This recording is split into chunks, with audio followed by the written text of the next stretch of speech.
the 72 virgins when I die. Yes. Okay. So 72 virgins is real. That's in Islam. It's in the concept of it. That's a little weird. The concept of it is in the Quran. Yeah. But again, allow me to unpack. Please. So when you read these things in the Quran, please, Patrick, please, let's not forget the type of community these statements were being issued to. We're not talking about Oxford graduates or Harvard graduates. This was a primitive society in need of guidance, and therefore, in their mentality, there were certain things they considered to be worthwhile and rewards. And unfortunately, one of them, again, is women, right? So the word 70 in Islam and in Arabic tradition and Arabic literature in general means a lot. It does not mean exactly 72. You know, you'll have preachers, again, I'm speaking about preachers, preachers who say every one of these virgins comes with 100 maids. So we're not going to stop counting. And every maid has a secondary mate. So what is this? You know, at the end of the day, there is a solid Abrahamic tradition that is focused on purity and piety. And then you have the development of a religion, and there are conversations between the religious hierarchy and the adherents of that religion. We have traditions, for example, where our Prophet was sitting down and people would come and ask him the same question. And he would answer in a different way. He wouldn't misguide people, but he would give the same answer in a different way. And the companions would say, why would you answer them differently? He says, because the first one was a farmer. If I give him examples using trees and fruits, he would understand. And the second guy was a businessman. If I speak to him in real estate, he'll understand better. It's more about being relatable. So, number one, the idea of 72 virgins is not a pillar in Islam, meaning that if you don't believe in it, you cannot be a full Muslim. No, it is there in the Quran, part of a conversation between the religion and the developing society, with a reminder that you're talking about a society, Patrick. Can I just ask my brother here, can you just go to Google, Patrick? Firstly, I should have said this first. I congratulate you on your clarity. Really, I haven't done podcasts in America for 7 years, maybe 8 years. Yes, I don't. I get. Why is that? I get invites.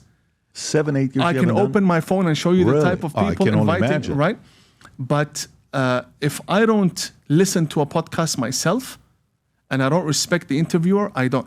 When I listen to you on other shows, I'll get to you now. When I listen to you interviewing other people, you know, when you're listening to someone and in your mind you have something to say about it, you're that guy. You always say exactly what I'm thinking. And I congratulate your clarity on many of these issues, but please, this is good. I want to continue. Go there and put Quranic verse, enter the home from its door. Okay, click on that, go down, there's a first link, right? Surah Al-Baqarah, 189. Wait. Okay, there we go. Chapter 2, verse 189. You want to highlight that, please? The second sentence? Okay. Do you see that, Patrick? I'm going to go to the end of that verse there. Righteousness is not in entering your houses from the back doors. Rather, righteousness is to be mindful of Allah. So enter your homes through their proper doors. Patrick, tell me, why is it that Archangel Gabriel, this is again, I'm speaking about the Islamic tradition, Archangel Gabriel, who carried each and every one of these verses down onto the Prophet Muhammad. And in the Quran we are told, when revelation comes down, the Prophet, his temperature goes up. Right? It's something heavy that's being bestowed upon him. He's receiving a message from God. He begins to sweat. He's in fear. Now, the Prophet has to go through that entire process for then a verse to tell him, please tell your guys, tell the believers. He's speaking to the Muslims, the first Muslim community in Mecca. Enter your home from the front door. What were you doing? Like, what were you doing? Do you see? That's the level of intellect we need to be mindful of. These are people who were not accustomed to anything logical that you and I have. When you meet someone, basic common sense and basic logic, that does not exist. And you can't expect it from someone who buries his daughter alive. You can't.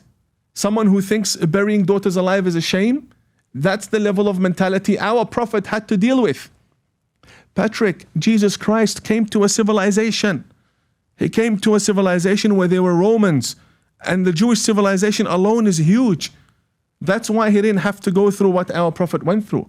Our prophet was dealing with people who don't get it. The struggle was real, I'm telling you. You're not dealing with a single situation. This is the type of people. He has to tell them, when you go home, please use the front door. Like, revelation needs to take place, because they were digging holes from the back of their homes and entering from the back after completing pilgrimage. But why would you have a front door if you don't use it? You're saying the following of Prophet Muhammad during the time that he was and where he was, there wasn't a level of advancement. So it was a higher level of naivete with the people, versus Jesus came to a place where there was already an established society. Is that what you're saying? Beautifully said. Okay. So then help me correlate those two together, because one would say that's even a bigger opportunity to manipulate and deceive and persuade a more naive audience than you would a more educated audience, which would be tougher to do so. No, but they had their own traditions, and they had their own gods, as I said. They worshipped their own idols. They had everything in place. There was a functioning tribal society. Who were they idolizing before Prophet Muhammad? The idols, Lat wal Uzza. Do you want to pull that up? Just put the idol of Lat. Uzza? Al-Uzza. Uzza. Yeah. No. Lat with a T, yep. And Uzza. U-double-Z-A. Sorry, what was the last? U-double-Z-A. Double Z? Yeah. Double Z. No. U-Z-Z? A. Yeah. Yeah. There you go. Al-Uzza. Is one of the three chief goddesses of Arabian religion, pre-Islamic. Then she was worshipped by the pre-Islamic Arabs, and the Allat and Manat, a stone cube of Nakhla near Mecca, was held sacred as part of her cult. She mentioned in Quran 53:19 as being one of the goddess whom people worship. So he comes in a time where the level of naivete is high, but prior to that, they had some traditions. Just like Abraham. Abraham had to deal with the Nimrod and the idol worshipping. Right. But go back to that Wikipedia page, please. I want you to click on, right there where your mouse is. You see pre-Islamic Quraysh? Click on that. Okay. That is the chief Arabian tribe that ruled Mecca. It's called Quraysh. And our prophet was from Quraysh. So he came not only to a society, he was rebelling against his own people. They were the establishment. You see that? So many people think that our prophet came against Jews and Christians. That's tribal alliances we'll get to later on. But the establishment itself was the prophet's family. The so-called conquest of Mecca, where the prophet came in and took Mecca, he was simply coming back home. So by law, if the chiefs by tribal law, by international law, if the owners of the land submit to you, and by tribal law and Islamically, all laws submit that the prophet entering Mecca without a single drop of blood being shed, right? He took over Mecca. So he came back home. He's from Quraysh. He came to guide Quraysh, and Quraysh opposed him and tried to murder him. So upon return, what he did was, without spilling a single drop of blood, he entered Mecca, which is today the holiest site for Muslims. Mm-hmm. And there are reasons why Mecca is the holiest site for Muslims. It's not just the location where God placed his home. I don't know if we're aware of that. Can you just click on Mecca, the first line right there? Beautiful. Okay, click on that black cube there, the picture. So we Muslims believe that Adam, our father Adam, the father of humanity, because again, Muslims believe there were humans before Adam. So he was a prophet to who? There must have been a nation that he came to guide. The point is, the Prophet Adam, so we refer to him as Prophet Adam, came to Arabia and created the base for this Kaaba, for the house of God. And then Abraham came and built it. And ever since then, it has undergone renovations. So floods would take place, for example, the flood of Noah, we believe. And then there's this theological question as to why the flood of Noah would even disrupt the structure of the Kaaba. And that's because it was full of idols at the time. It wasn't as sacred as it is after it was purified by the Prophet. So this was full of idols. Inside it were idols where that door is, above it and around it. We're full of idols. So I think we came down a different path. But going back, I still want you to know, the Prophet came to an established community that had amazing poets, had mathematicians, but when we say ignorant, they were ignorant of things to do with religion, with God, and they were firm in their belief of idols, and they had some terrible, terrible traditions, such as burying their women alive.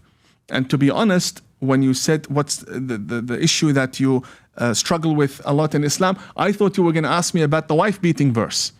I really thought so. But then you took it another path. But we can discuss that too.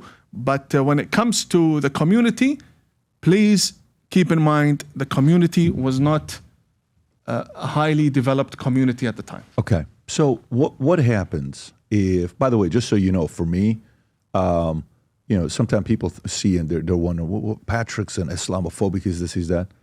My chef, that's been with my family for 3 years, who's with us in our house, is a Muslim chef from Turkey. And he still is a Muslim. He's not converted to Christianity. He's a Muslim himself. He cooks for us. I had an assistant, guy named Hutan, who was a Muslim, who was with me for 1 year, one of the nicest guys I met in my life. But then I got hundreds of stories on the other side as well of what happened that I've personally witnessed. So I want you to know, I've met many, many peaceful people like you who are Muslim, who are incredible human beings to have dinner with, have conversations with, and major respect to those guys. This is not a blanket statement on everybody. A part of my challenge is trying to see if the two can coexist. Because if you can't coexist, then don't force it to coexist. Let them individually build their own societies and see what can happen. When we set out to create a shoe that blends comfort, function, and luxury, we had the choice to make it fast. We had the choice to make it cheap. We chose neither. Instead, we chose Tuscany, Italy. We chose true Italian craftsmanship, each pair touched by 50 skilled hands. We chose patience, spending 2 years perfecting every detail, and we chose the finest quality at every step. Introducing the Future Looks Bright collection.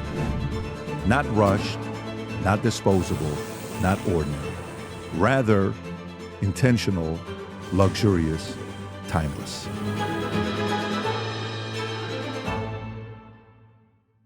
If you enjoyed this video, you want to watch more videos like this, click here. And if you want to watch the entire podcast, click here.